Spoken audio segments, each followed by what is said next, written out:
which the government did not commission any separate audit is because we didn't want people to say, oh, we're witch hunting them. Today, the very people that were appointed by President Wheeler are doing the job for which they were appointed. And people are being found liable for financial impropriety. And then when state authority go in to enforce these mandates, instructions from the court or what have you, and you see people lining up and throwing stones to kind of derail and undermine the authority of the government. It is unacceptable. It is unacceptable, and you cannot do so on the guise of threatening the peace of the country. The country was relatively calm and peaceful after the transition process. Not until President Weah came here and had a press conference and threatened to resist and called on citizens to resist and went on to say that they will employ all political means available at their disposal to resist strongly. From the day President Weah made those pronouncements, there have been incidents of violence that followed those pronouncements. This is why leaders have to be responsible. Leaders have to be mindful of what they say. So it's absolutely wrong. Take for example, the situation involving the Liberia Drugs Enforcement Agency. They have got the information that there is a notorious drug law that was hiding behind the CDC headquarters to a community called Small Town. The police did not go to CDC headquarters. They didn't go there. But the police or the DEA has got the authority under the doctrine of hot pursuit when it comes to Prime FM to effect an arrest, and the person who they are going to arrest is seen and the person manages to flee the scene. On the doctrine of hot pursuit, the police can enter anywhere and arrest you. In the instant case, all of the people in the ghetto behind the CDC office, what did they do? They ran to the CDC compound. Did the police go there? No. The police didn't go there. What they were witness next? They came on the road, blocked the free flow of traffic, and began to throw stones at the police. We all witnessed it on camera.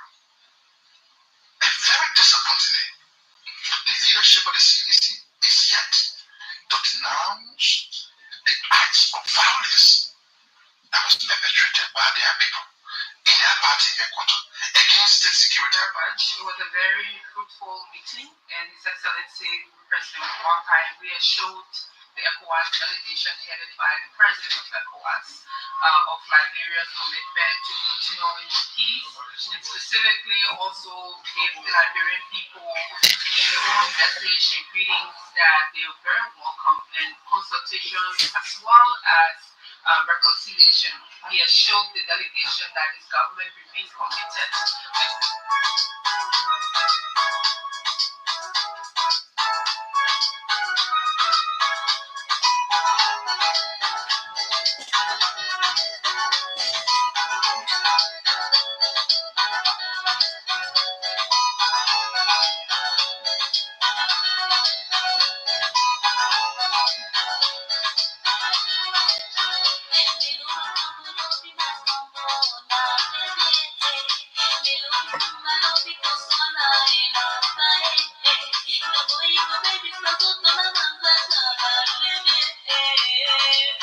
It's a good day, a wonderful time.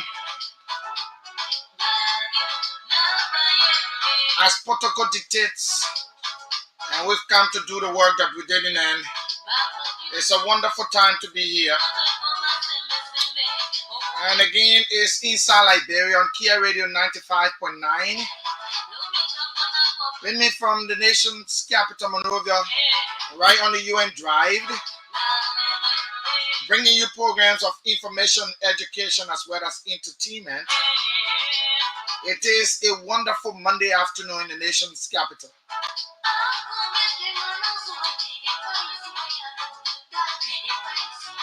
And on Monday, we'll talk about the issues that matter and those issues that have the propensity or the temerity of taking our country from where it is to another place. But we can only hope for the better, and our country will rise above the horizon. And we can only continue to do exactly what we ought to do, because Liberia belongs to all of us. It is a wonderful time. Welcome, folks, wherever you are. If you are in District number 1 up to District 17, Moserado County, it's great to welcome you to this great presentation. If you're in Magibi County, welcome. If you're in Grand Bassa, maybe you're in Bombing or Bapolu, or maybe you're in Cape Mount, welcome. I know you are certainly getting us. Those of you that are watching us via the social media, or maybe you are listening to us via the radio and want to see us live on the social media, you actually have nothing to worry about. Just find us on Kia Communications Network, and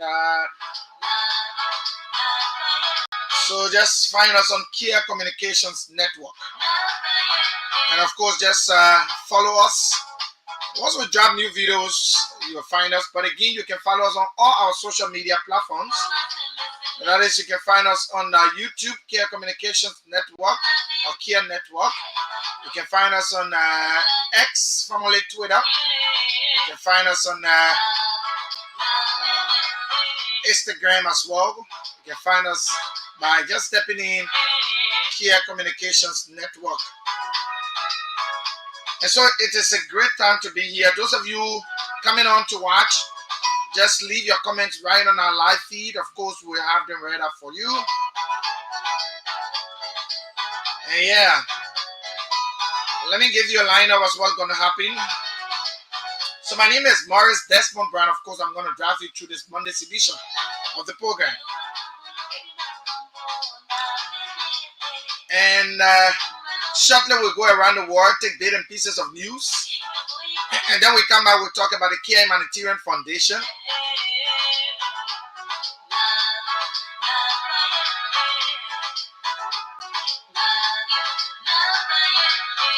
So we'll come back, we'll talk about the Kia Humanitarian Foundation.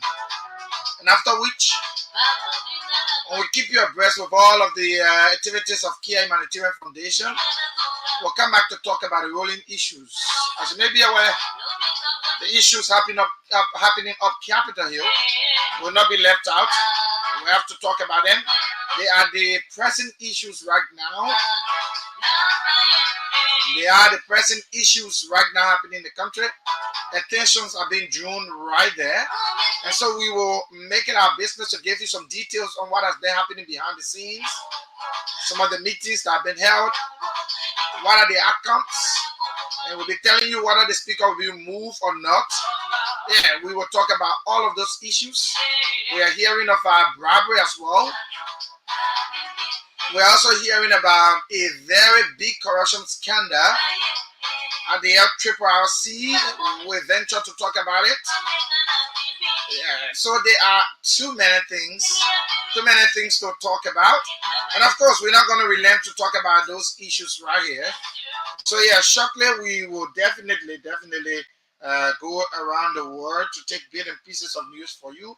And that is what we're going to do.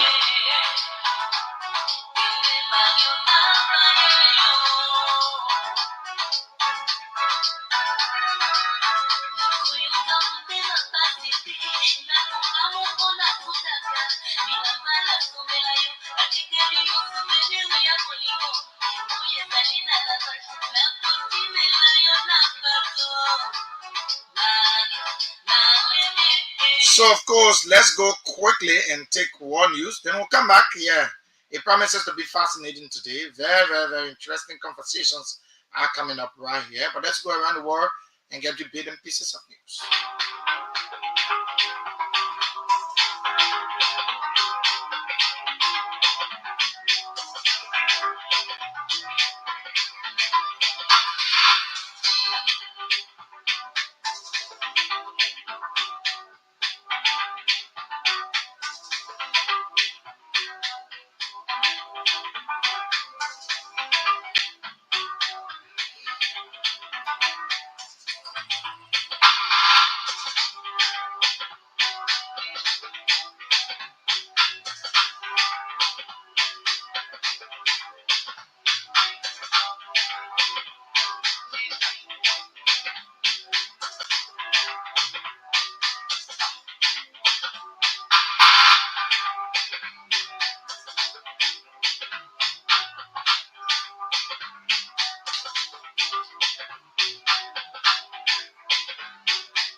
Yeah, wonderful. Let's go. This is where we go. Let's see what's happening in Russia. Yeah. So Russia cash for votes flows into Moldova as nation heads to polls. The Neva dogs at Shindus Airport have been working extra hard in recent months, searching for money that might be evidence of Russia meddling into Moldova politics. Russia is trying to influence everything around the world. I mean, a black retriever gives every suitcase that rode on the baggage can belt a good snuff on all sides. If she detects catch, she will sneeze. Back in May, she was doing a lot. That is when custom officers began finding large numbers and a large amount of money on passengers arriving via concerning flights from Moscow. People who had never left Moldova before were returning from a few days in Russia with wads of notes. Almost everyone had money, ranging from 2,000 to 3,000. Some even had up to 7,000 euro. The head of custom at Krasnoy Airport lamented. Russia is taking advantage, trying to seize control of several places, having some cash influence in areas that are having elections.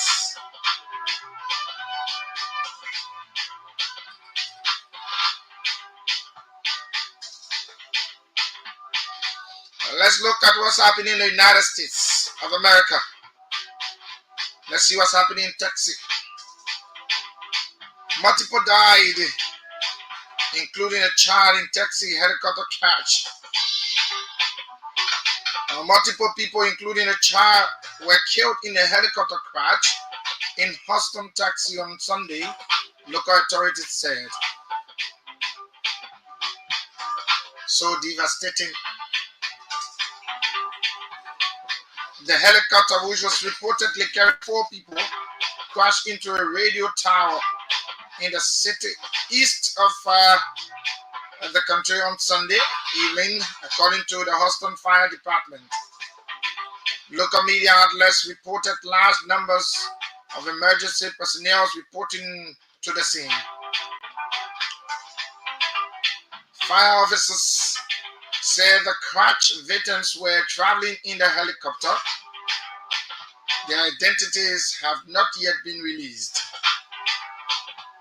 Authorities believe the aircraft was a privately owned R-44 helicopter, which took off from Ellicton Field, about 50 miles, that is around 24 kilometers, away from the site of the crash. A Federal Aviation Administration, FAA,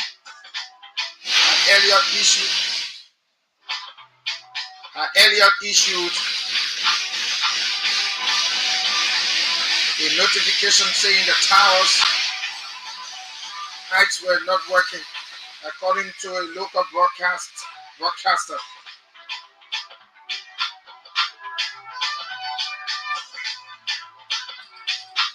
Pictures shared by the fire department on social media show emergency workers investigating the wreckage at the scene.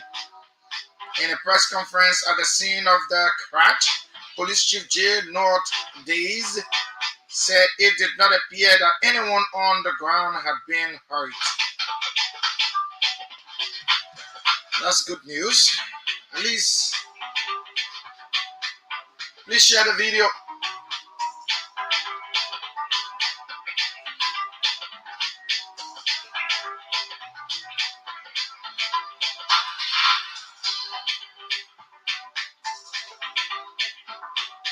Yeah. taking more. Let's take more for you.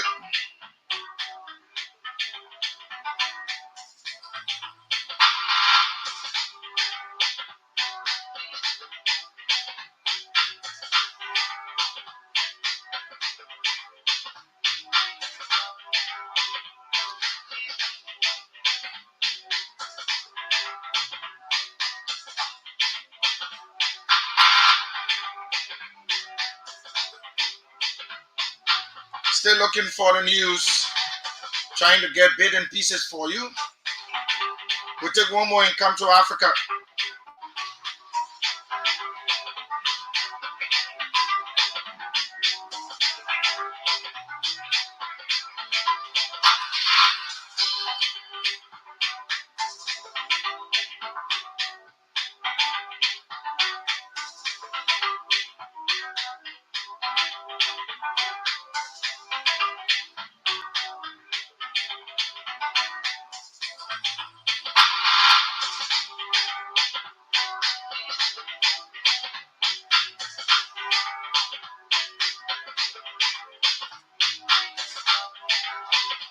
Yeah, let's take this one.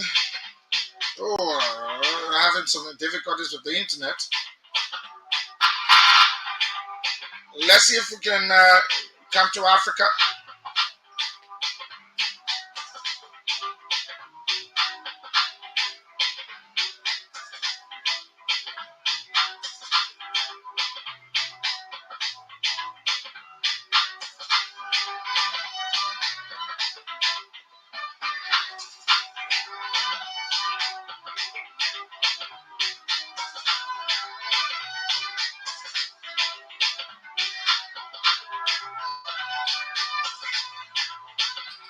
Yeah, coming to Africa. Let's see what we can get bit and pieces for you from there. Yeah, Africa is our continent, and we must get it from there.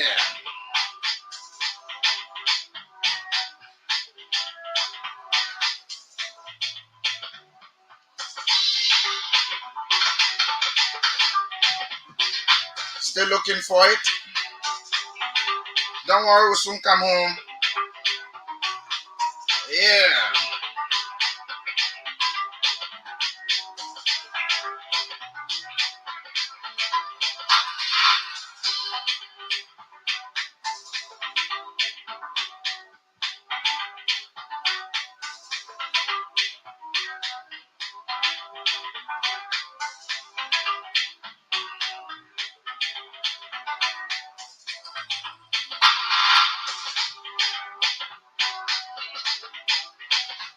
Yeah, finding difficulties on the internet.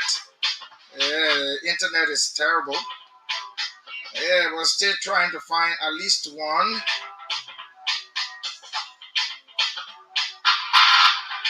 From Africa, and then we can come to talk about the ruling issues.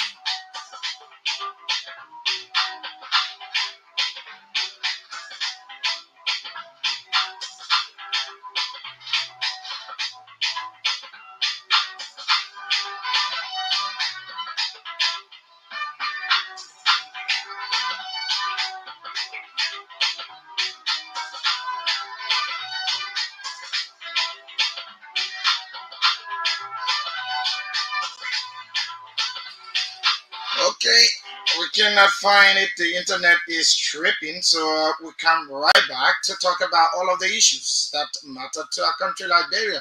But first of all, we talk about the uh, Care Humanitarian Foundation. Those of you watching on the internet, please leave your comments. I see a lot of comments here asking for Princess. Of course, Princess is around, and she's in the newsroom getting her news ready. Yeah, so just so you know, leave your comments. We have them read for you. I see a lot of people asking, where is Princess? Of course, yes, she is around. That is just that for now. Yeah, so the Kia Humanitarian Foundation, uh, the Kia Humanitarian Foundation is that foundation that you can rely on. It is very perfect, and the Kia Humanitarian Foundation is into several several humanitarian work. There are components and there are layers. You may say layers of the foundation. The foundation is keyed on education, and of course, education is the way out. I love to call education the bedrock of any given society, and every society that wants to progress, and that society thinks that they can beat the odds in making sure that they make the necessary adjustment in out of their economy. Also, they must clinch to a few things, and that is education, healthcare delivery, agriculture, sanitation. Those things are very important to the growth of any country. And so sometimes countries that want to see their citizens grow, they normally get involved with humanitarian services, especially into education.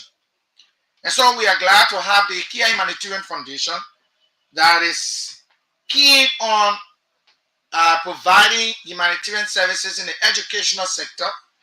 As we speak, there are several students that are now being enrolled in our scholarship program, and you can tell that our scholarship is different from the other ones, because trust me, it's not the regular kind of scholarship that you think will be, but it's just another way to say we are providing 100% scholarship.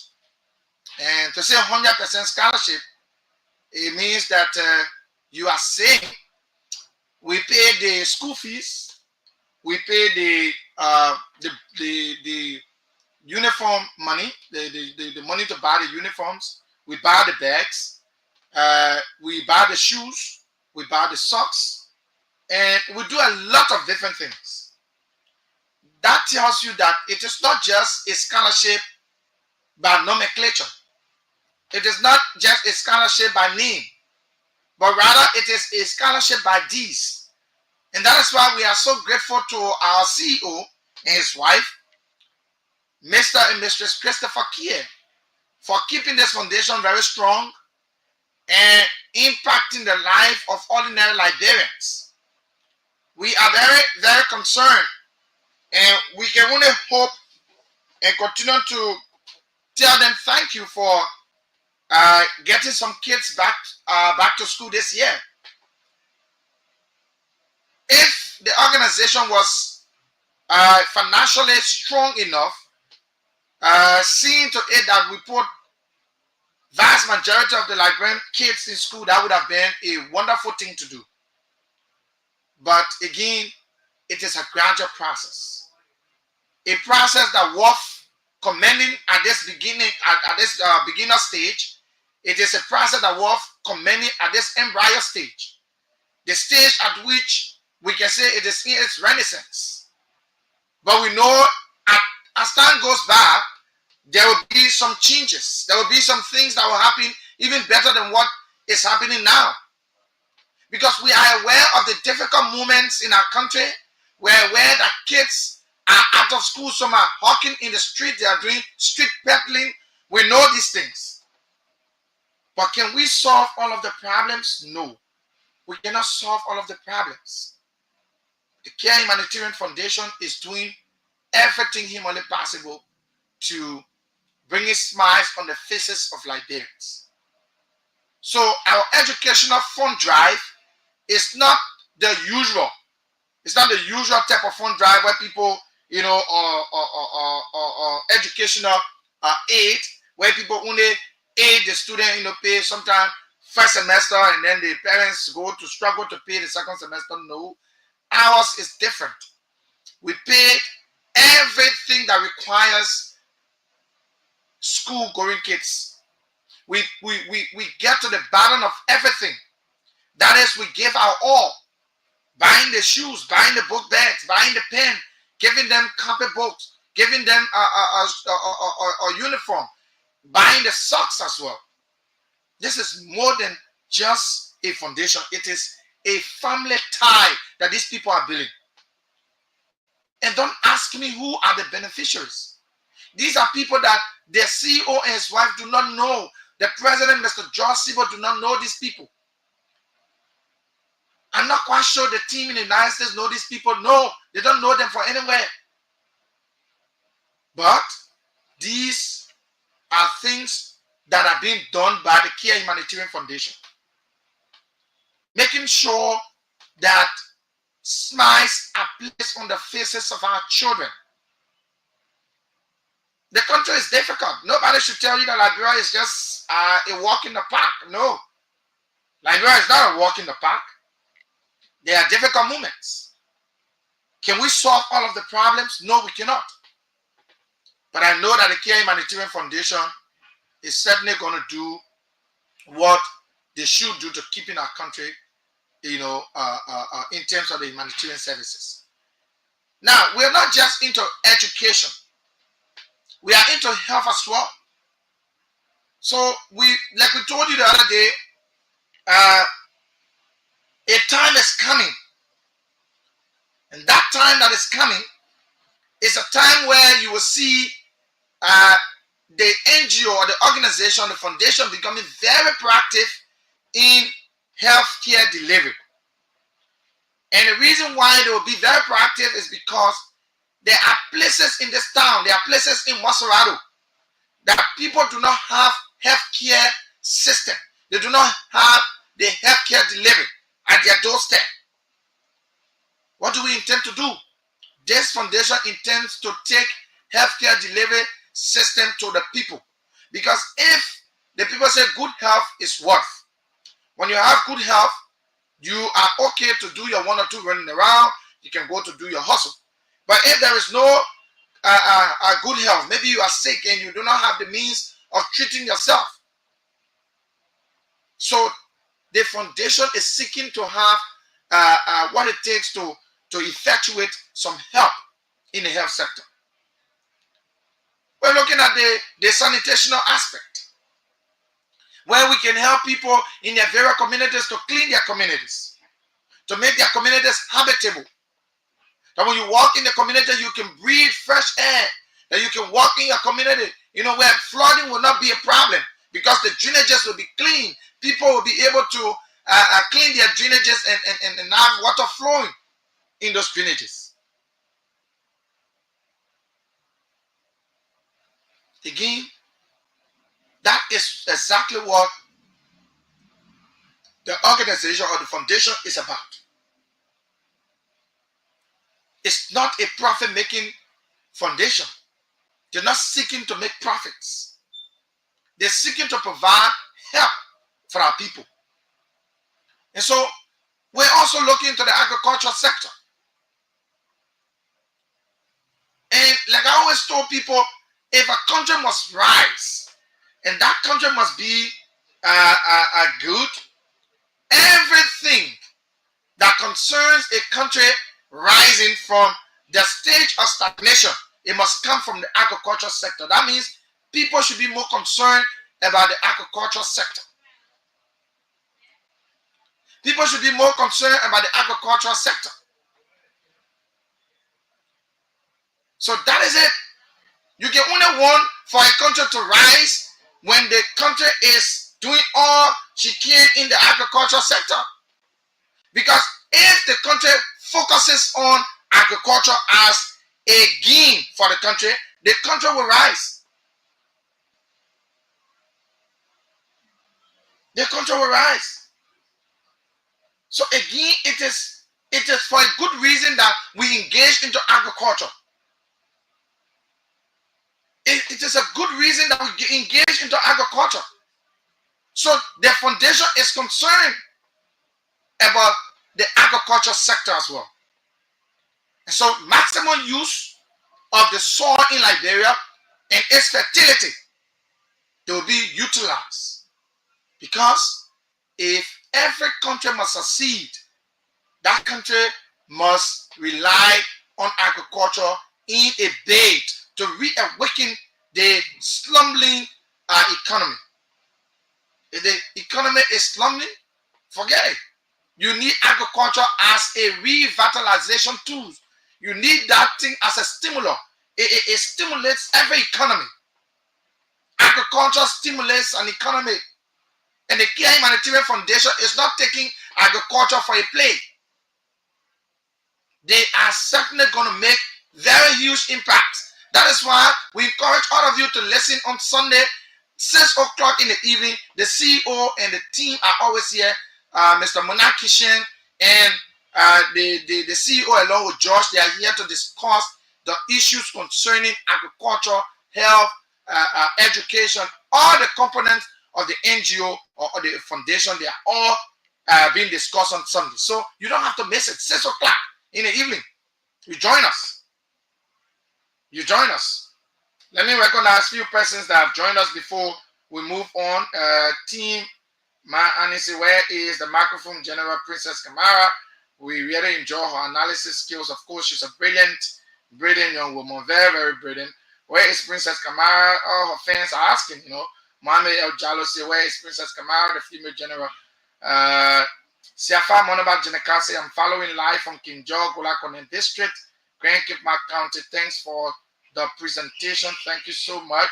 My brother Saidu Jalo.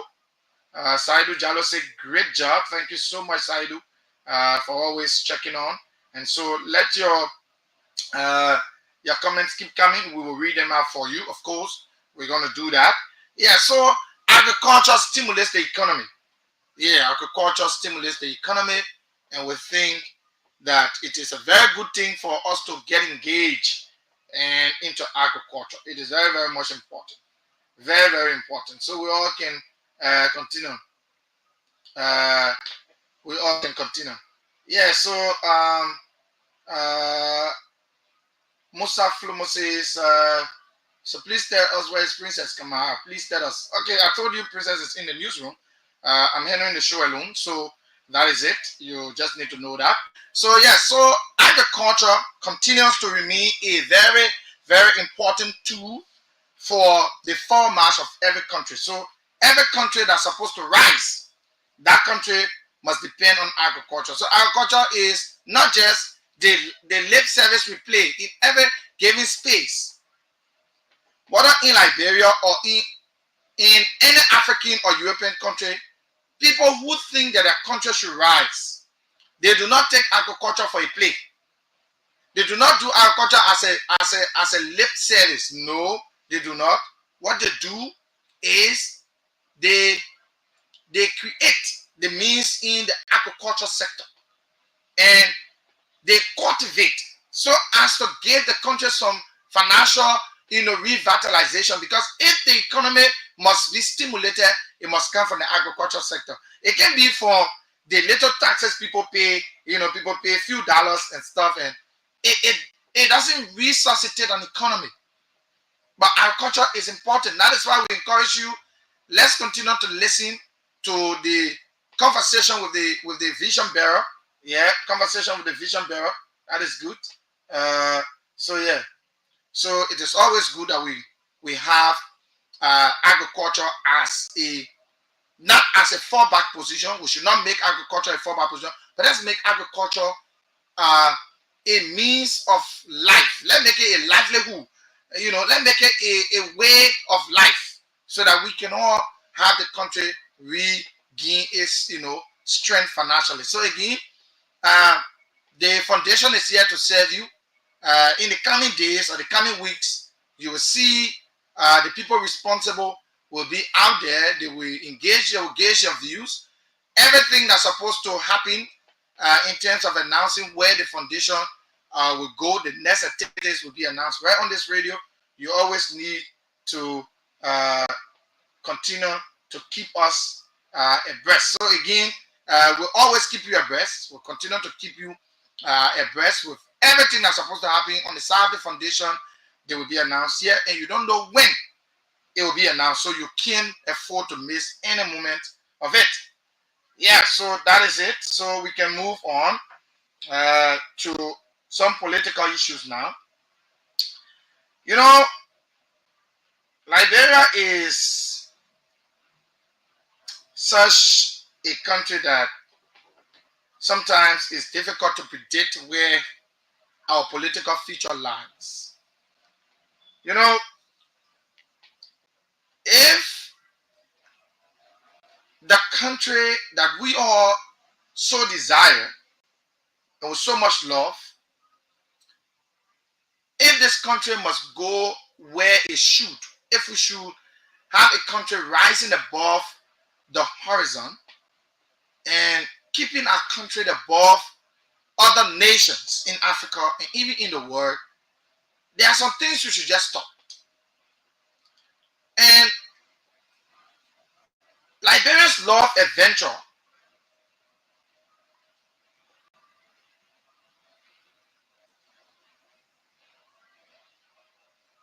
So if for any reason we must take Liberia to a place where people in the world can respect our country, it must come from our attitude. The attitude that we so much want to see. We want to build a Liberia. A Liberia where people can see and appreciate.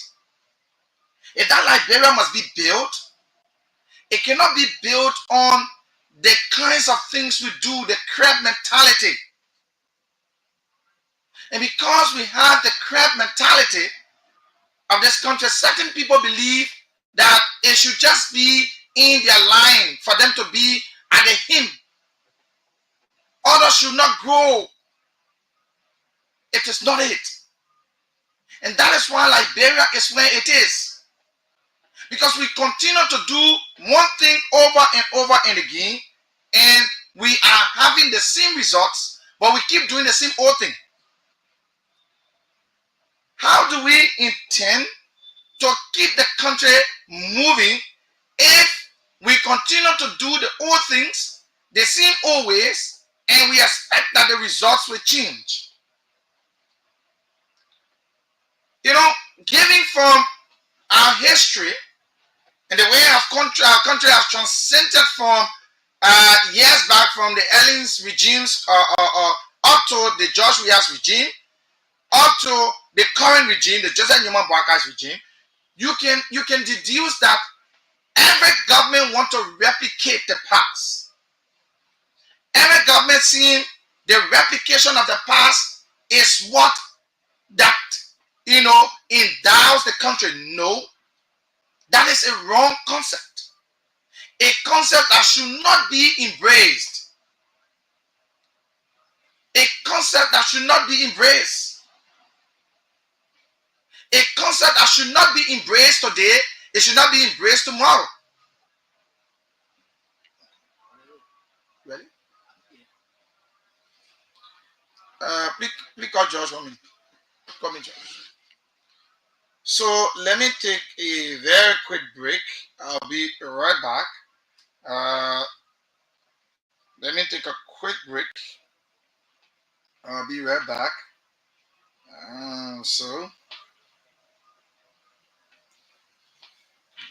Call me George. But again, okay, I'm going to continue. Let me recognize my brother and friend, my big brother, Israel Bowiasi. Thank you so much for always joining us. Thank you. We appreciate that. Josh, you have to come. Let's take a break. So, Liberia, we got too many breaking news today. We got too many things to tell you. And you can only afford to listen so that we break those news to you. Last week, I was one of the first journalists that posted on my Facebook page when the meeting was held to remove the speaker, failed, and I got pictures from a very close source at the legislature, and then I posted those pictures. When I came on the radio the next day, I again decided to let the Liberian people know that there was a failed attempt to remove the speaker. So take a break for us quickly, and you can take me out of studio and do some adjustments quickly. If you can do that, that would be good. Yeah. So Amen. we can do that. Um, so let me take the theme song quickly. Home health services. This is a home health agency. We send nurses and home health aides to patients' homes and take care of them, provide medical and non-medical services for them in their homes. So that's what we're doing. This is the office space where the how do you call it, the high-end process is rendered. Also the assisting admin at Amazing Care. I've been with this company since 2014 when we were making nothing. And we were literally in the basement of our apartment. This is how growth have brought us this far. 2-bedroom apartment, and we were literally using the basement and the garage space to carry on this business. And because of growth, we moved here on 2019, and we've been here since 2019 doing this. And God has been so faithful along the way, and we're still going strong. You can see this is the office of Amazing Care. We want to welcome the Care Network in here.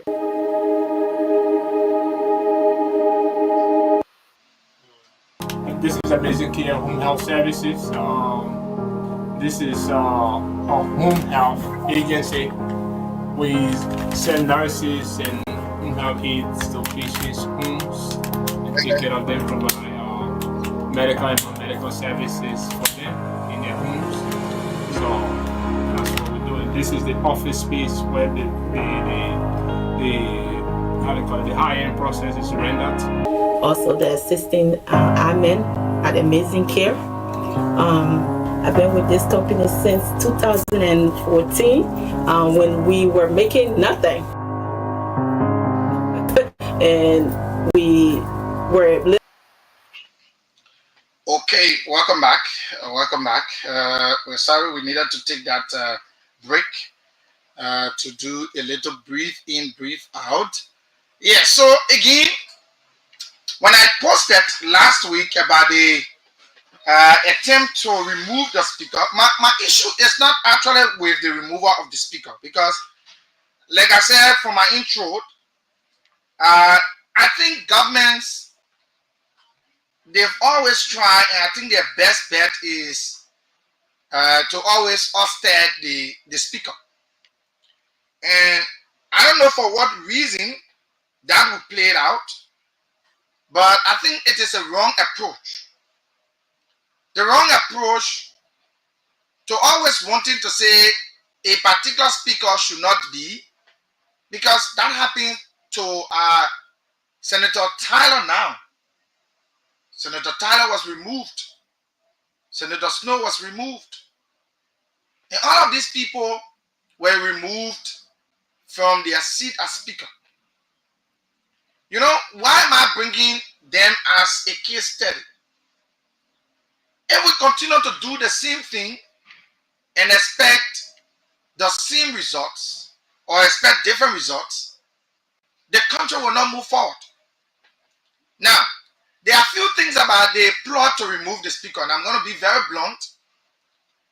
It is not about political party anymore. It's not about which political party has the speakership. It's not about which political party wanting the speakership. It's not about who wants the speaker out. My concern is, why do you want the speaker out? There must be a reason for people who are asking for the removal of the speaker. The first thing we need to establish is that, is it their right to ask for the removal of the speaker? Yes. Because the speaker was elected by these same people. The same people elected him. The same people can decide whether they want him or not. But there are processes leading to the removal of any certain speaker.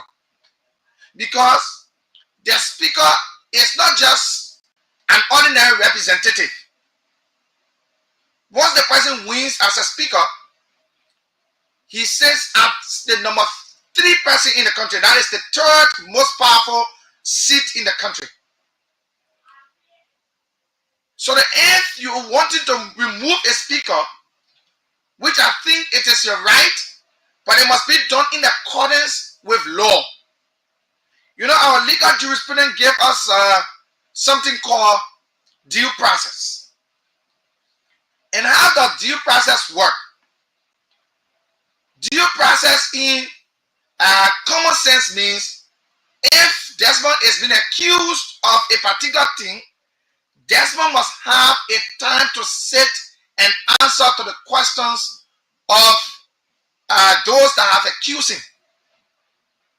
If these people believe that Desmond have created some stalemate or has done something that is inappropriate, it is only appropriate enough for Desmond to sit before his accusers and exonerate himself.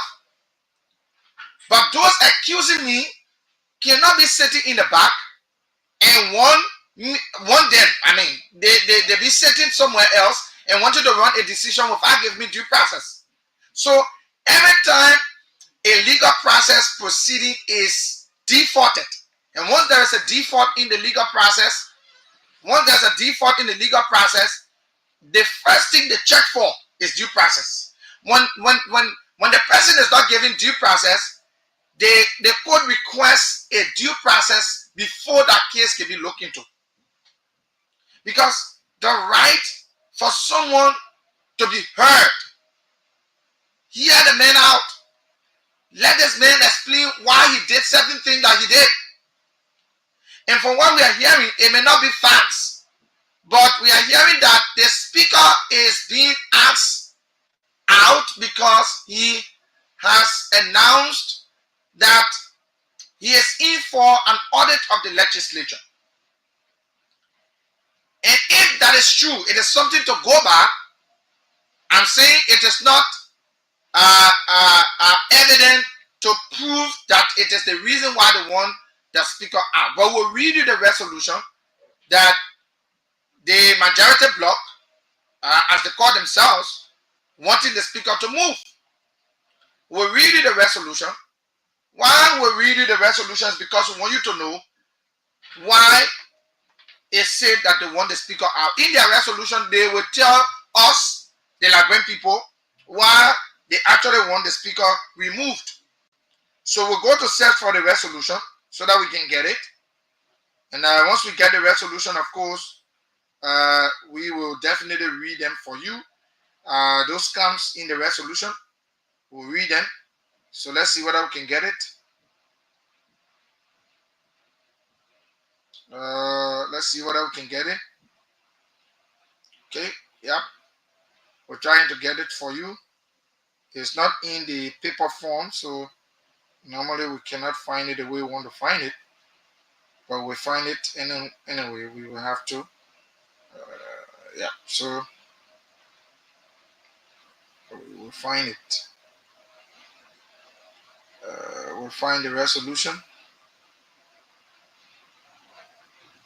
So we will find the resolution with just a stone throw from it.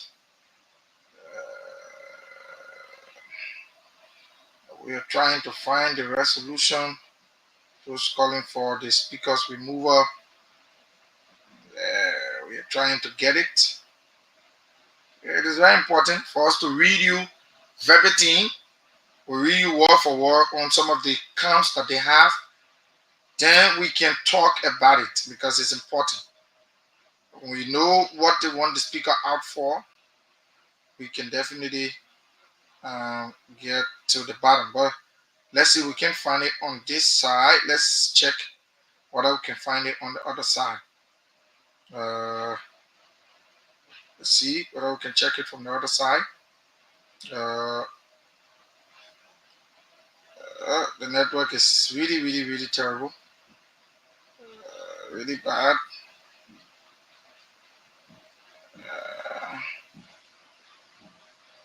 Okay, just bear with me small, please. I'm trying to get the resolution. so that you can have, so you can know exactly what it is. So we'll do a lot of things. Here we'll tell you exactly some of the things that you need to know. So we needed to get this resolution for you. It's very important. We needed to get this resolution for you.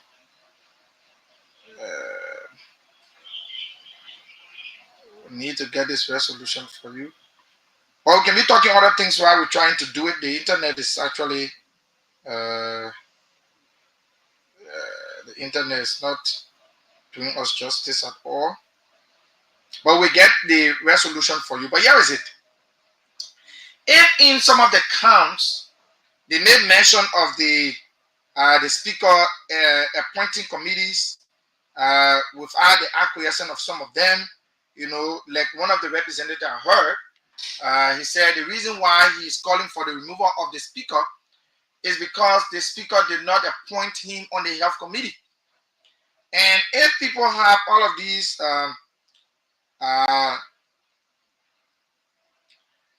issues, personal issues, is not mostly about the work, then it is a problem. Because one may be thinking that, hey, if the speaker must be removed, it should be based on tangibilities. It should be based on tangibles. And it should be based on the issues. The account should be issue-based. But some of the accounts I saw that day when the resolution came out, you know, I only said to myself that we got a long way to go as a country. We got a long way to go as a country. And that resolution, if it is something to go by, well, they have their right. Every lawmaker who sat in the meeting or whatever to remove the speaker or to craft the resolution, they are right. They are right. They have their own reasons. But again, you know, I have different versions to most of the things that are happening in the country. And why do I have different and dissenting opinions? Because sometimes the country is such a way that most people do not know how the legislature functions.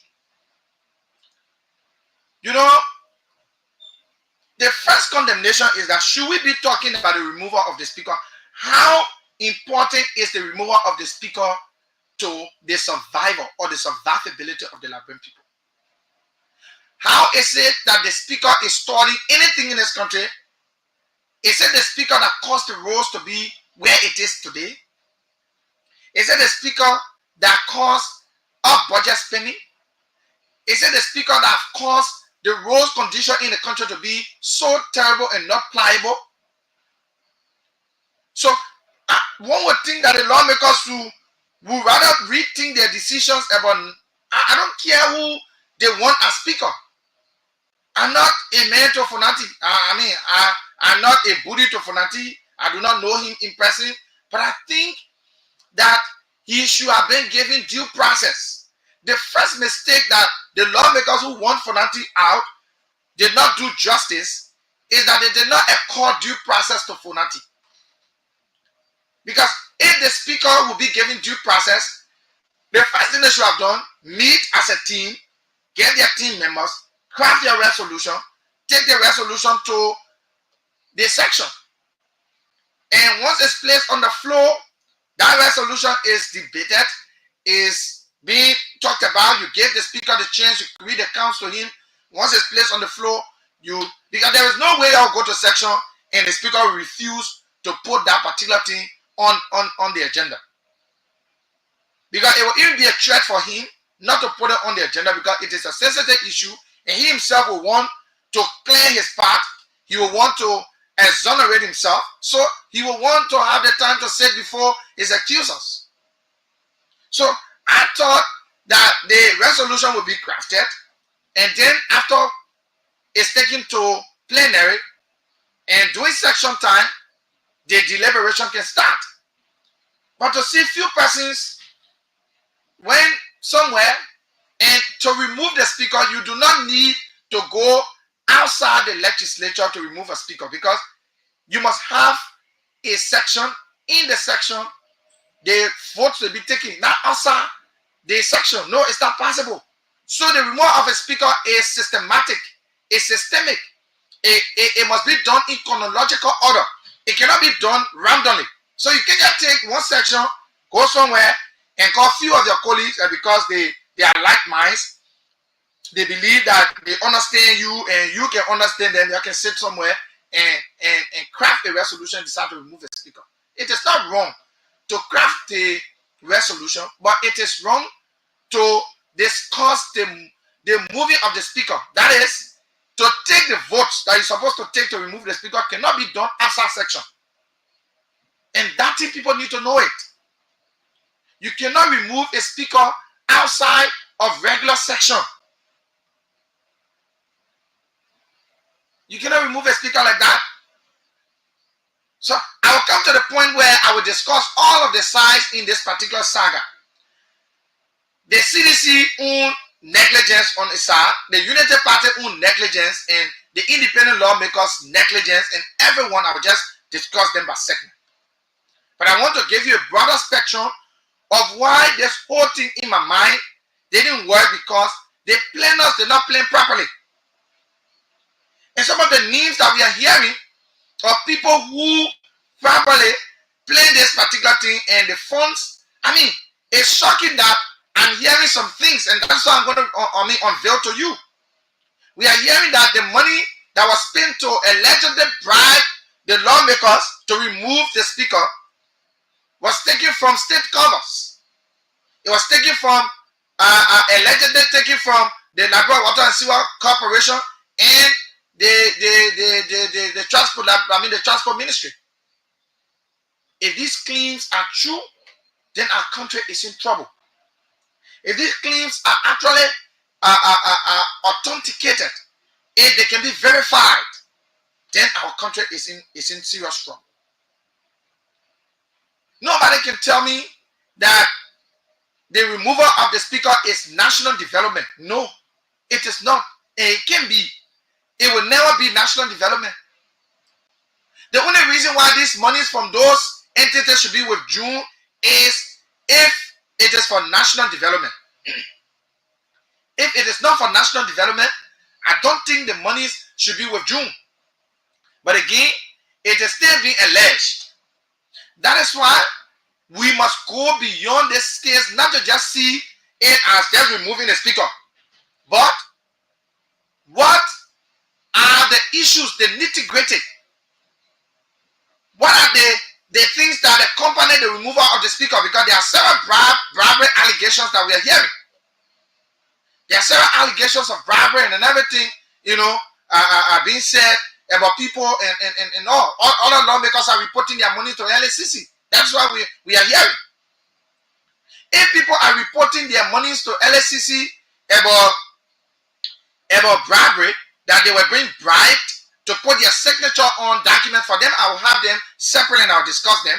But I want you to understand that the removal of the speaker is not a national development. It's not. When I say national development, it doesn't in any way help the country. It doesn't in any way help any country if the speaker is removed. What benefit does it give to the Liberian people? How do you think in your mind that the Liberian people benefit from removing a speaker? When they removed Ellis Tyler, the Liberian people did not benefit anything. When Snow was removed, the country did not benefit anything. So if Fonanti is removed, it doesn't still benefit the country. So why are we focusing on the removal of a speaker other than national development? That is my question.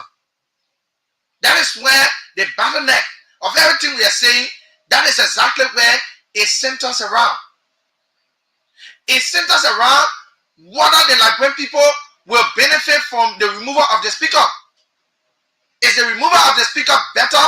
It's so important than the roads that have gotten damaged and spoiled on the Bushra Island that cars cannot easily plow that route? Is it better than the electricity problem that Liberian people are experiencing? I'm told that current have left Lockington for more than 1 week now. It hasn't returned.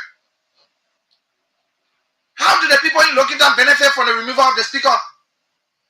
And people are alleging that over 750,000 United States dollars was used for just the first money for lawmakers to sign. And after the speaker is removed, they go and collect the other ones. How does that benefit the ordinary people? How does removal of the speaker benefit the ordinary people?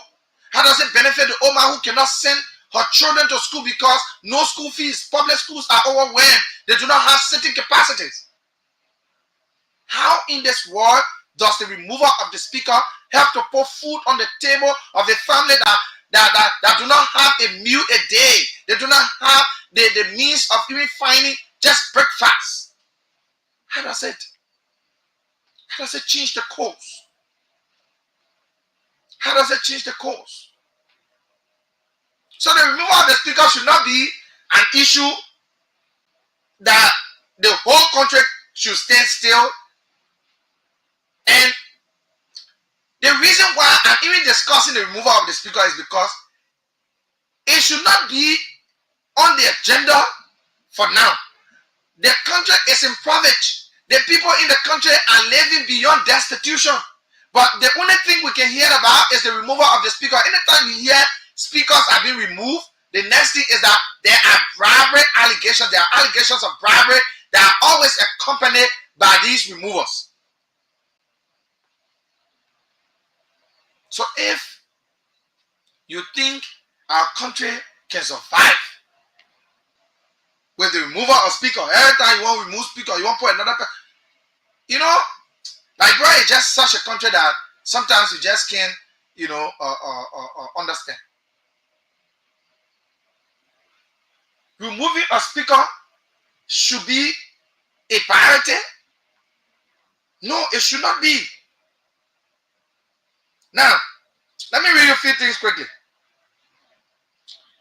I'll go to the LSCC and read you what the LSCC is reporting. I'll read you directly from the LSCC. Some of you have Android phones. You can go on the page, Facebook page of the LSCC, the Liberia Anti-Corruption Commission, and you see what they are reporting. The LSCC is reporting something. The Anti-Corruption Commission, you can just go there live on Facebook and you can find some of the things that we are going to talk about. So LSCC is reporting something. We'll read you verbatim, so just follow the reading. Official statement on alleged bribery involving some members of the House of Representatives. October 21st, 2024. The first thing wrong with this release is that when you are writing a note, especially a public note, you do not say October 21st, 2024. Instead, you say the 21st of October, 2024. If you want to put the first now, if you want to say 21ST, you put it at put it first before the month.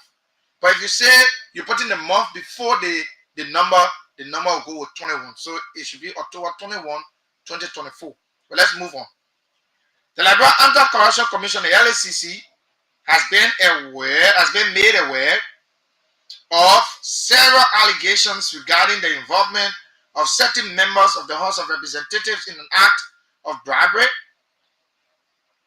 aimed at influencing the removal of the Speaker of the House.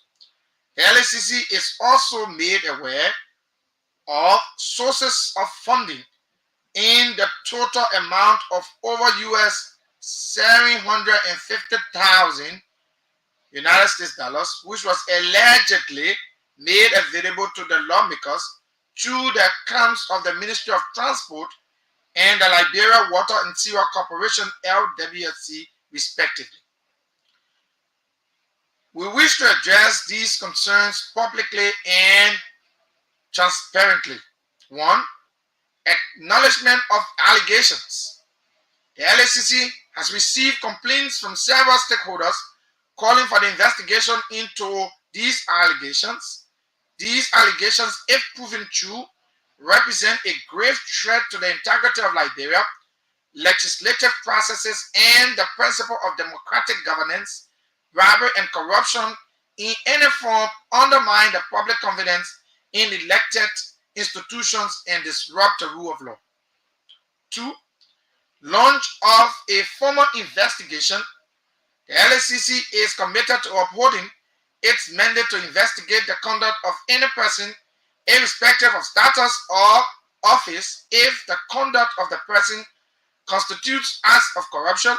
In light of these allegations, we have initiated preliminary assessments to ascertain the facts and gather evidence.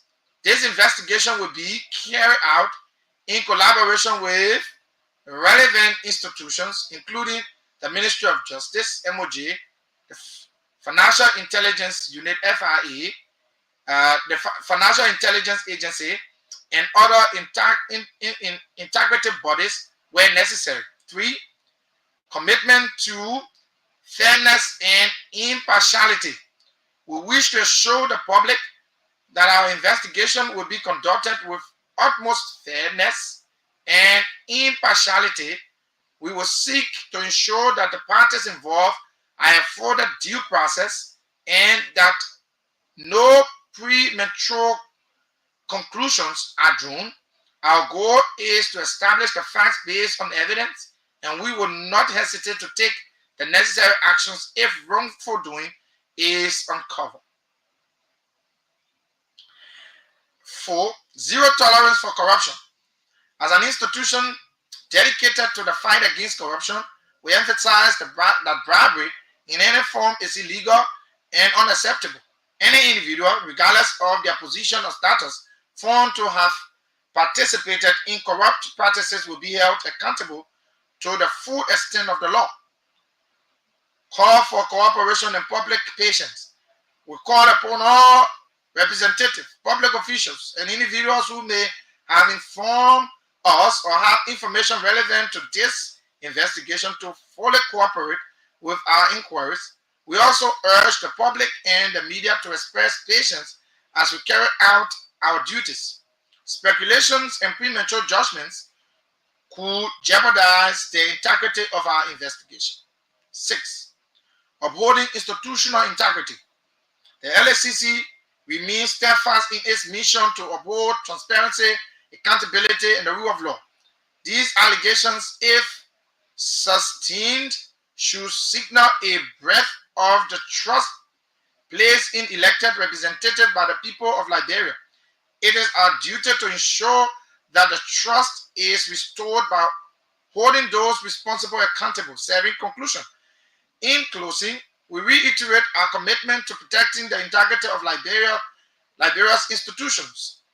Any proving out of bribery or corruption will be met with the necessary legal administrative action. Thank you, Councillor Alexandra Kizo, Executive Chairperson. So that is it. You have it.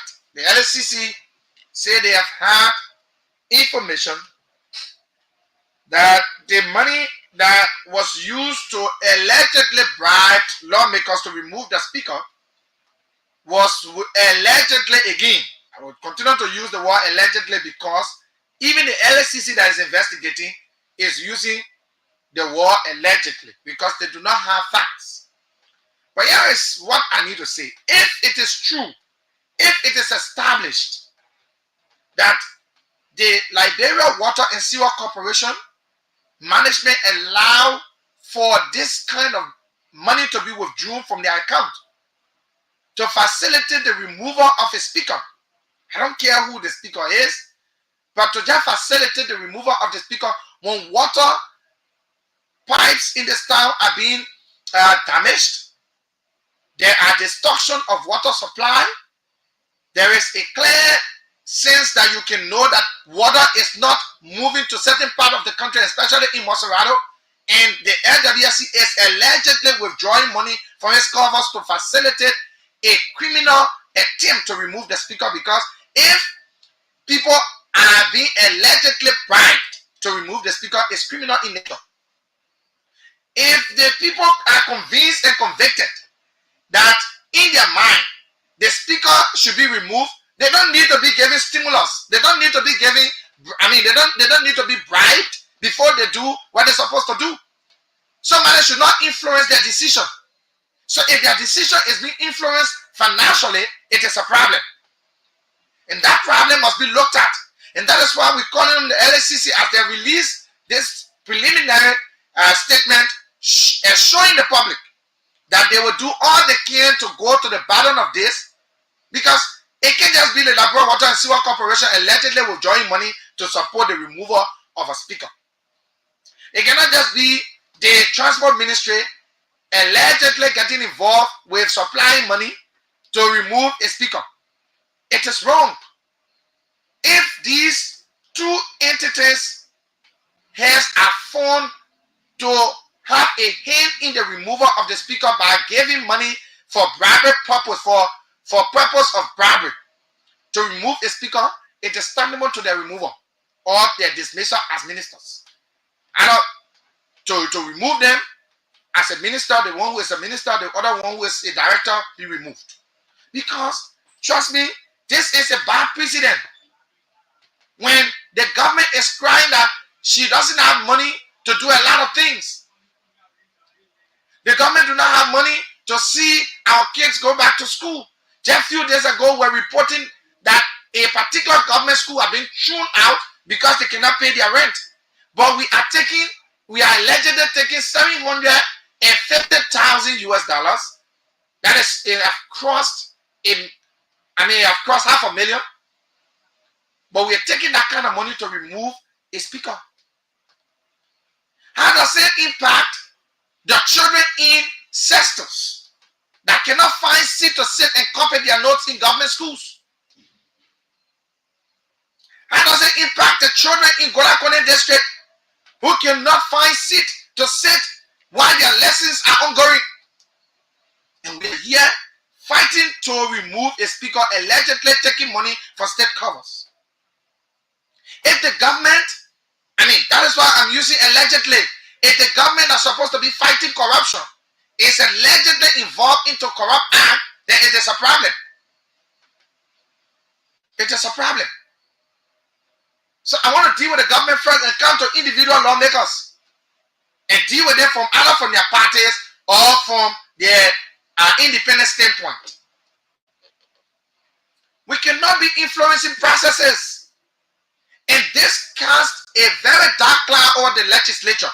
The legislature should be the first branch of our government. If the first branch of our government is involved allegedly into bribery, then it is a scary thing for us. It's not that we don't know that the lawmakers are into shady deals. We know so that the lawmakers are involved into too many shady deals in the country. Before concessions are passed in this country, the companies involved carry chunks of money. We've heard about instances where people were given pickups, not under this administration, but during past administration, people were being given pickups and other, cash to induce their signatures. If these things continue to happen in our country, where is our country headed? Where is our country headed? It's no more about which political party is in charge of the country. It's about us Liberians treating our country the way we are. The legislature should be the first branch of the Liberian government. And one would think that the legislature should set a standard. And based on that standard, other branches of the government will follow suit. But if the legislature that's supposed to be the arm trying to checkmate, and that body is formed and is being alleged that they are greatly into corrupt acts, it casts a dark cloud on our country. I heard the U.S. ambassador speak, And I could tell from his voice, some of the things he have said is frustrating. It's really frustrating for our lawmakers to be allegedly involved into corruption and not concerned. Listen, if a group of people decide that they voted for a particular man and they don't want that man anymore, they want to go and remove him, I don't have a problem. But the state money, the state covers should not be emptied because they want to remove a speaker. No. If that actually happened, because we always say here is allegedly, the Liberia Water and Sewer allegedly withdrew money, the Transport Ministry allegedly withdrew money just to see a certain speaker out. When the people cannot get safe drinking water, when water leaves a community, sometimes spend 2 months before that water comes back. Electricity, where I live in Broadville, there is no electricity. We are still struggling and paying $60 per month for community current that doesn't come on time. But the government is here dishing out, allegedly dishing out money. I think that the government have released a statement and say they don't know about it. They say everything that have happened, they are not in the know. They do not support the removal of the speaker. But if an auxiliary of the government, if a facet of the government is attached to the alleged bribery, there is a problem. The LWRC is allegedly being hooked up in this particular bribery allegation. The Transport Ministry is allegedly being hooked up in this one as well. So it is a problem for the government. While the LSCC is doing her investigation, the government, from the angle of the president, the angle of the chief executive officer of the country, must be initiating its own investigation as well. After the LSCC investigation, but then you have already have an informed decision. We can run this country like this. Now let's talk about a few of the people. Listen, you know, I feel sorry for the CDC. You know why I feel sorry for the CDC? The CDC got most of the lawmakers in the House. If you are fighting your own now, and you are thinking of removing your own, how do you think the current government would take you? If you are fighting to remove your own. You know, there was a meeting held yesterday. Let me give you the names of some of the lawmakers that were in that meeting. And this group I'm about to call are the groups who are fronting for the removal of the speaker. Some of the names I'll call to you, it will be shocking.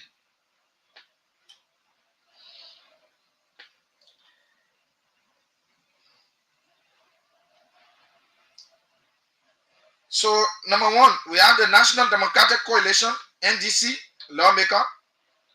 Restoration Party, Liberia Restoration Party, one lawmaker as well.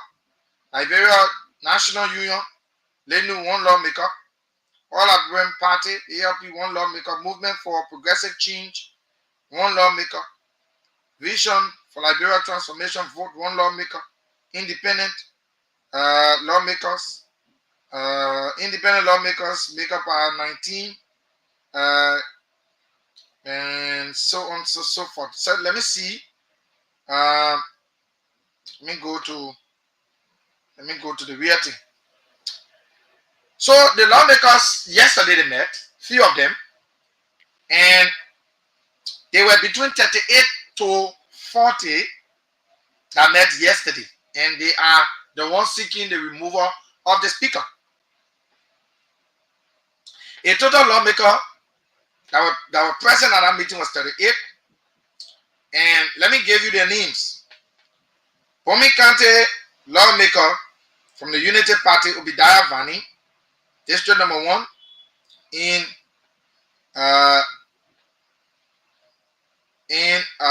Bomi. He's from the Unity Party. It's Obadiah Vani. He was in that meeting. Sempi Jara, district number 3, Bomi County, independent. He was there. He was in our meeting as well. Let's go to Bon County. Prince Kona, District number 1, independent candidate, he was there. James Colette, District number 2, People's Unification Party, he was also at that meeting. Robert Wumba, District number 4, United Party, he was there. Fode E. Family, District number 7, independent candidate, he was there. These are the lawmakers from Bon County that were there. Lawmaker from Bapulu, Mustafa Warite, District number 3, United Party, he was in that meeting. He was the only lawmaker from Bapulu that was there. Grand Bassa County,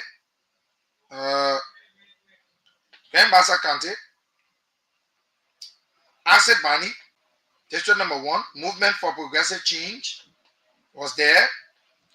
Clarence Banks, District number 2 is an independent candidate. He was there. Alpha Flomo, District number 4, United Party, he was also there. I go to Grand Cape Man County. Grand Cape Man County, Mohammed Darcy, District number 2, lawmaker, is an independent candidate. He was there as well. Grand Jida County, Jeremiah Soken, District number 1, Coalition for Democratic Change, CDC. The man was in attendance. Can you be from the CDC and you want your own speaker out? You know, I can't wrap my head around this anyway. Jeremiah Soken, District number 1, Congress for Democratic Change. Mary Johnson, District number 2, Liberia Restoration Party, LRP. Grand Crew County, let's see some of the lawmakers that were there. Nathaniel Bowie, District number 1, Collaborating Political Party, CPP. He was there, yes. He attended the meeting.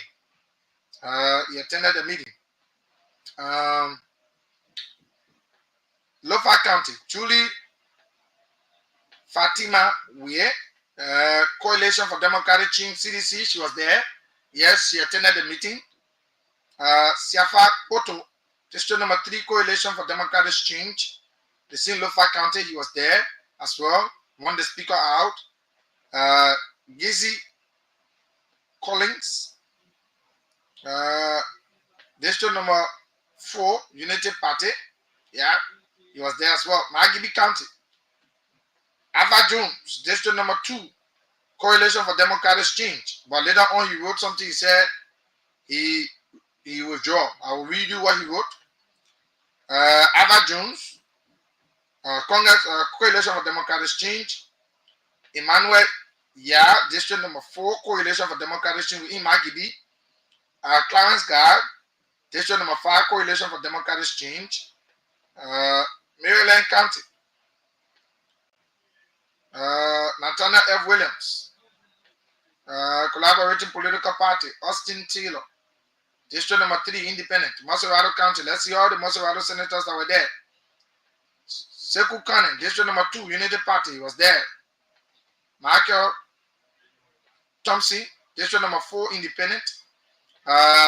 Richard Kuhn, District number 11, United Party, he was there. Those were the people that were there from Maserado. Nima, Samuel Brown, Independent, he was there, and the rest of it. So if you read further, you will get to know all of them that were there. Riverside County, Steve Tikwa was there, and none of these people. Now, my issue with all of these things that I'm reading is that if you want the removal of a speaker, and that's why I'm here to think why it said that the CDC do want their speaker out. Because if the CDC hold together and say, we do not want our speaker out, the United Party folks and the independent candidates that are there cannot outwit or outnumber the CDC candidates that are in the House. So why would a CDC man want his speaker to be out? These are questions we've been asking. So we've been going on their personal Facebook pages, and we have a few excerpts on there. We'll read you some of the excerpts from some of the people's Facebook pages they wrote. We'll have to read it for you.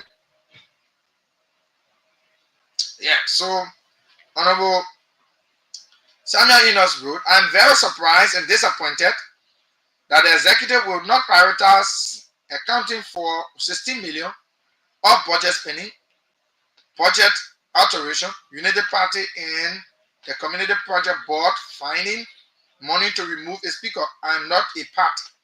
That is what Samuel Enos wrote. Samuel Enos wrote that. This one was written by Edwin Melvin Snow. He said, it is important that the entire opposition community support Speaker Jonathan Funati Kofa. Mr. Speaker, I stand with you. The speakership is more valuable than, or is more valuable to our democracy than 15,000 United States dollars. That is. So, Representative Musa Hassan Belete, dear colleagues of the House of Representatives, I want to take a moment to acknowledge the feelings and concerns that some of you have regarding the cause for the speaker's removal.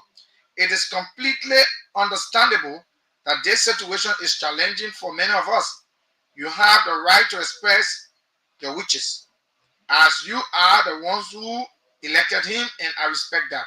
However, I urge us all to remember the importance of due process as outlined in the Constitution. This means the resolution must be presented before the plenary and formally read by the chief clerk. The speaker must be allowed to respond to each point raised, allowing every member who wishes to speak giving the chance to voice their opposition or their opinion. After that, we must proceed with a head count vote. A sufficient number of you, as 49 members, agree. Only then will the speaker be considered removed, and we can set a date for electing a new speaker in accordance with established rules. Now, that is it. So I drove you through and told you from the beginning that in our legal jurisprudence, the thing they call due process, that thing they call due process, the court look at it so seriously. So the resolution cannot be outside of the plenary, outside regular section, and you remove a speaker. No. That resolution must be taken to the House. It must be placed on the floor. It must be read. The speaker must be given time to respond to each of the counts. When each of the counts are being read, the speaker will now say, okay, this one, this is it, this is it, this is it. After all of his responses, if his colleagues do not see it fit, they do not deem it necessary to keep him as a speaker, they can take a head count vote. They can say, okay, we won't vote. Whether who all want the speaker to stay, we don't want the speaker to stay. And once they take that vote, for the 9 of them, because there are 73, if for the 9 vote in favor of the removal of the speaker is history. That means the speaker is former speaker. So you go back to becoming a representative, and they can set a new date for the speaker election. So that is how it works. But for people to plan it outside and want to remove outside, I'm hearing also that the people who are planning to remove the speaker, they are saying that they will not sit under the gavel of the speaker. They said they will not sit down under the gavel of the speaker. With the number the speaker has, if the number continue to go on his side, he can have section. And the speaker can also issue a rate of mandamus. That rate can compare people, because that rate, if you issue that rate, it means that you are complaining a particular person for not doing the work that they were elected for, or they were placed in the position for. So the speaker or whosoever can raise and go to the court and issue the rate of mandamus. It will compel these lawmakers to go back to section. So there's a whole legal framework that must be taken. It's a whole legal mind. I know there are some people who believe differently, but for me, I do not care about who becomes speaker, who remains as speaker, who is speaker now. I don't care. My concern is the Liberian people. We treat the Liberian people so differently. We treat the Liberian people so differently. We act as if we are not elected for a reason. The Liberian people depend on the lawmakers to make salient decisions. They decide to make people lawmakers because everyone cannot go to the legislature. The other day I was telling you, you do not need a good president. What you need is a good legislature. But when the legislature that's supposed to be checkmating the president is allegedly involved into bribery, it is a problem. Today we are told that Representative Collins, Luther Collins, along with few CDC lawmakers, they went to LSCC and presented money. Representative Collins is saying it is 14,800 they gave him for him to sign. So he received the money and he took the money as evidence. So he took it to the LSCC to aid the LSCC in their investigation. What do I have to say about this? Listen. It's because the CDC decided to come down high on their lawmakers. That is why some of them are returning their money. But most of them accepted the money to remove their colleague. If the CDC would not have stood so tough and strong to say, listen, you cannot be a member of the coalition and want to remove your colleague, it's a problem. So the CDC stood by Speaker Kofa. There was an allegation also that the deputy speaker is in cahoots with the United Party force to remove Fonanti Kofa. We cannot put a thing to it to say it is authentic. We cannot verify the authenticity of it, but we can say if these things are happening, it is a problem. Then my caution to the United Party folks: this is a distraction. You have a whole lot of work to do. You have a whole lot of work to be done in the country. The government is taking over at a time where the economy is getting tough. You should be more concerned about delivering on the promises you made to the Nigerian people than to be so much concerned about the removal of a speaker. So I thought that United Party folks would say, United Party people who are lawmakers, the United Party lawmakers would say, this is not time for this. Yes, we may have our own issues, we have difficulties, we have problems, we have some controversies with the speaker, or maybe we have some issues with the speaker, maybe there are policy differences that we have with him, but we can sit down. So instead of causing the whole distraction about removing speaker and this, that, listen, every time you cause this distraction as a United Party folks, the time is not waiting for you. You have 6 years to produce. You have 6 years to deliver on your promises you made to the Liberian people. So if you're taking 6 years and in that 6 years you're mixing politics and you want to remove a speaker, the time is not waiting for you. So my caution to United Party lawmakers is that what is the essence of removing a speaker and allegedly inducing your colleagues with money to remove a speaker when you have the bread and butter issues that are sitting before you and you must have a say. You have the bread and butter issues that are sitting before you, you must take a decisive decision. There are people in this country that are going to die hungry. The country is getting tough. Business people are complaining. You are supposed to solve the mess that was created by other past regimes about the Metex. Metex is stealing thousands of US dollars, and the other company they call a global tracking note. They are there stealing thousands of US dollars just to track a container.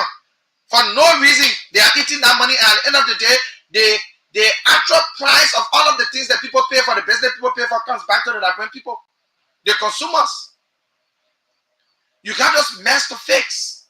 Fix them and stop looking for distraction. This is a distraction by the CDC. And if you're not smart enough to know that it is a distraction, you yourself indulge into it, then you are taking your government backward. Because you have a lot of things to deliver on. You have a lot of things to deliver on. If you can deliver on these things, how do you expect the Liberian people to trust you? And if what we are hearing is true, that all of these things are being orchestrated by the current vice president, VP Kun, is a problem.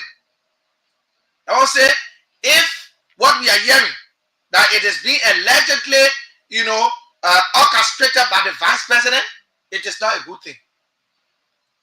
And like I said from the beginning, to honor the legislature is not a bad thing. Why is it that all the people who are served as Ways and Means chair are fighting? The current vice president served as Ways and Means chair. The current deputy speaker served as Ways and Means chair. Why are they fighting? If that is the reason why the fight is all about the audit.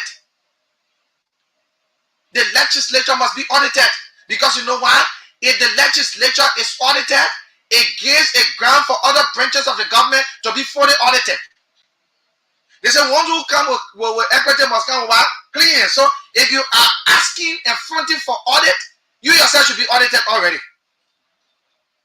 So if it is because of the pronouncement of the speaker that there should be an audit, I do not support any act of barbarism. I do not support an act of terrorism. I do not support an act of rebel-related activities in the national legislature. If the speaker must be removed, it should not be induced with cash. People should be convicted by themselves that the speaker is not producing, the speaker is not doing what he's supposed to do. So we look forward to seeing what tomorrow's session holds, because tomorrow's session will set the basis for another discussion as to whether the speaker will be removed or not. But as Liberians and as the mouthpiece of the Liberian people, we are not concerned about who remains as speaker, who stays as speaker, or who is removed as a speaker, or who comes in as a new speaker. Our concern is, how do these removals and re-elections of speakers add to the Liberian people dignity? How does it? It doesn't add to the Liberian people dignity. It doesn't add anything. It is, in fact, it is a minus. There are minuses that occur when you talk about removing a speaker. Where are the pluses for the Liberian people? The Liberian people live in destitution. They live in abject poverty. And it is not being meted on them by this government. They kill them in poverty. The World Bank report, go and read the World Bank report. The CDC took Liberians from out of poverty when they started their government from 2018 up to 2021, 2022. For 2022, all the way to the time they left power, they brought more Liberians into poverty. That is what the World Bank report said. Now I'm talking it. It's not coming from me. So if these statistics are real, so the Unity Party got a work to do. You have a mandate, and that mandate is to deliver. The president is out of the country looking for ways, looking for innovative ways to keep the country on its heels. Few lawmakers, few folks from the Unity Party are here orchestrating the removal of a speaker that doesn't add any value to the Liberian people. How does removal of a speaker settle all of the schools that the government owns? How does it put the children in school that are out of school this semester? How does it? How does it? And so these things are very grievous, and they are issues that you must, we must keep talking about. Our country has come a long way, and we think we can only be opting for a better Liberia. So we open the lines and have your interaction. Some of you who want to participate on the show, maybe you have a different view or a different opinion on some of the matters and some of the things that we have spoken about. We announce the numbers: 0772 758958, 0772 758958. The WhatsApp number, I don't know, George did not pin a WhatsApp number there, but 0772 758958, 0886 393184 are the numbers you can dial to be a part of the program. Inside Liberia on Kia Radio 95.9. And Morris Desmond, but of course you can call. We can have that conversation. Let's take our first caller. Good evening. Yeah, good evening. How you doing? Well, thanks for asking. Let's hear you. Yeah, I'm calling from Bonstein. Let's hear you say you're calling from Bon County. Bonstein. Oh, you're calling from Boystown. Let's hear you. So I want to hear you talking about the vaccine chair on Ways and Means. I don't know. Is that possible? Pardon? I thought it was Father who said chair. The vice president was also deputy to the Ways and Means Committee at the lower house. Yeah, when you say chair, No, I said he served on the Ways and Means Committee, and Thomas Fowler was the chair on the Ways and Means Committee. Yeah, maybe they didn't get me clear. Yeah. Thank you so much. Let's take more calls. 077-275-8958, 0886-393184 are the numbers you can call to be a part of the program. Inside Liberia on Care Radio 95.9. Maybe you did not get me that clear, but the current vice president served on the Ways and Means Committee at the lower house, and so we just got to make that clarity. Let's thank you. Good evening. Good evening. Good evening. Yeah.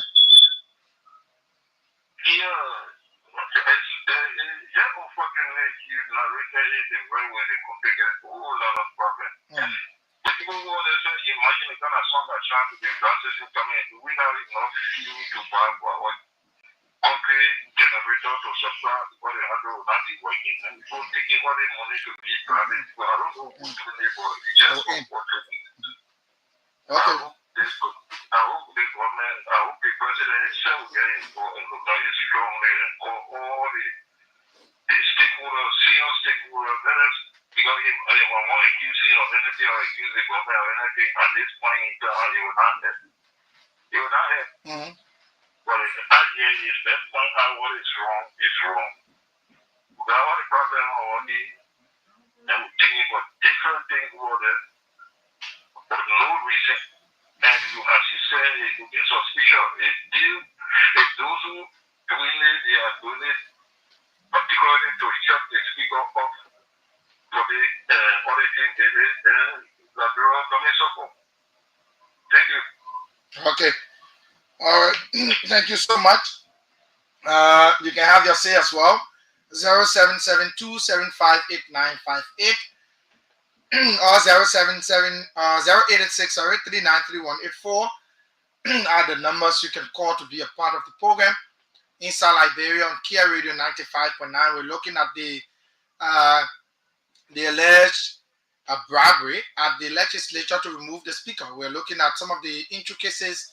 We're looking at the political ramifications and the legal ramifications as well.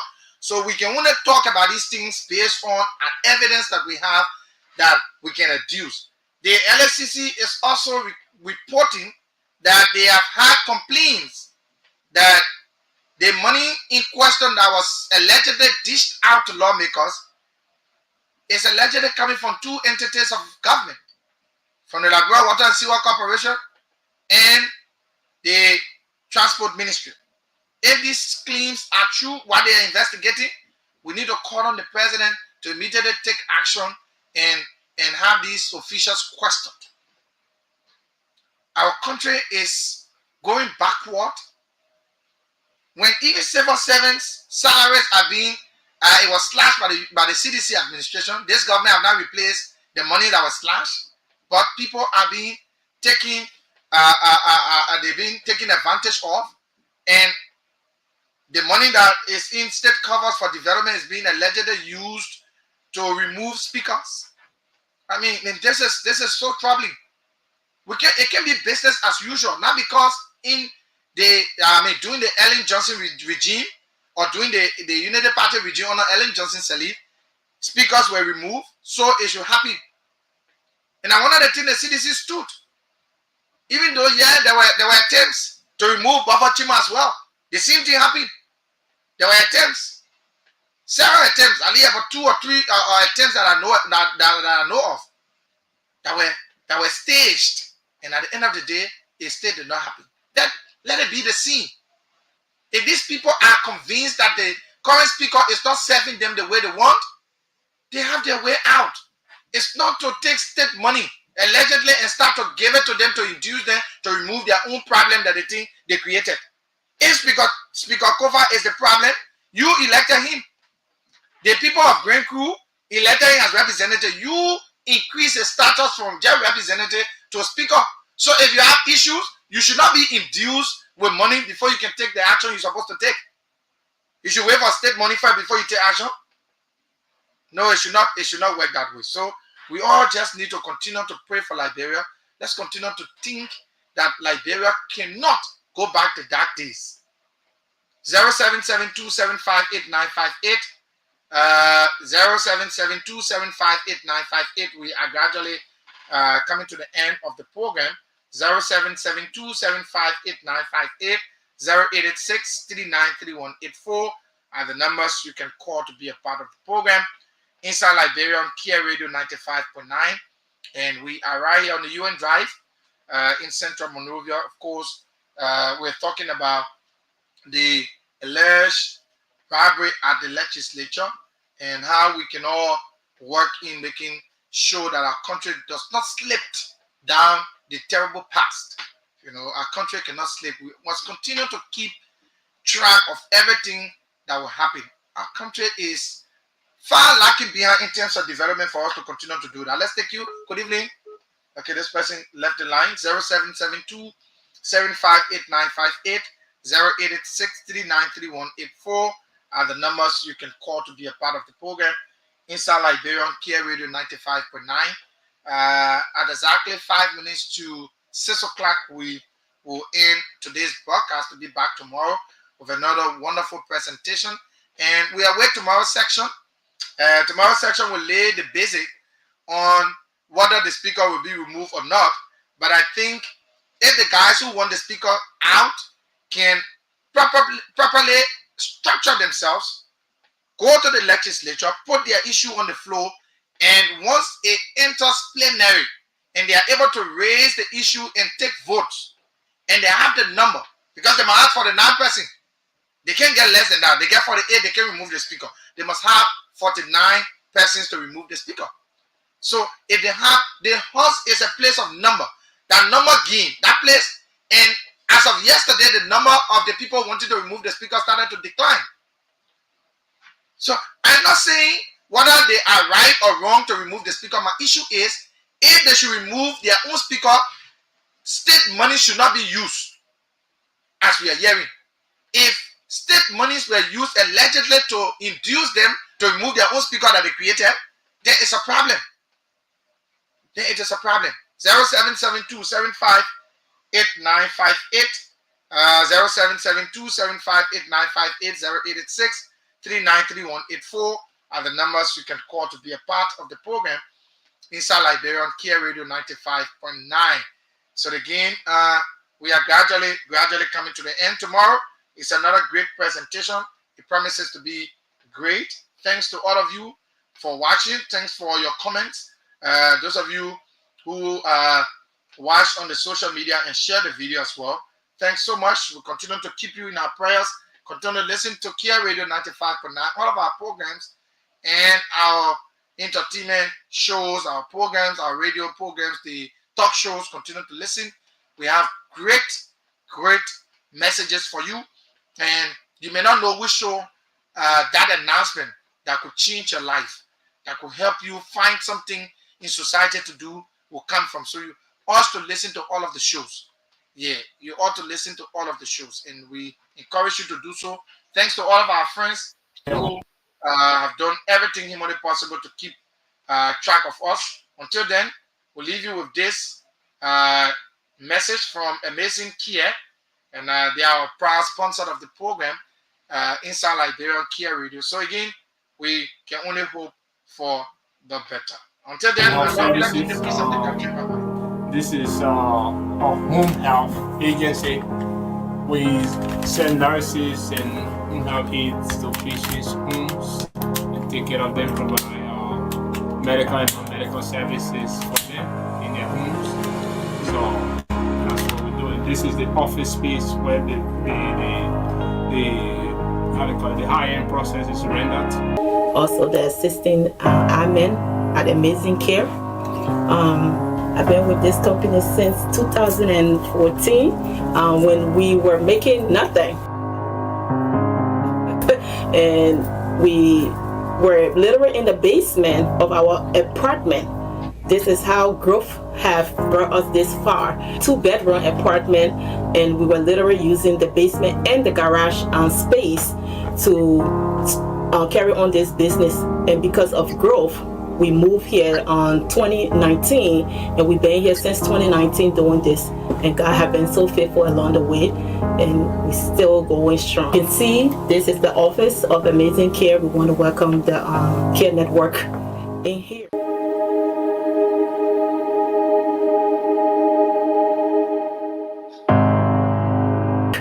In here.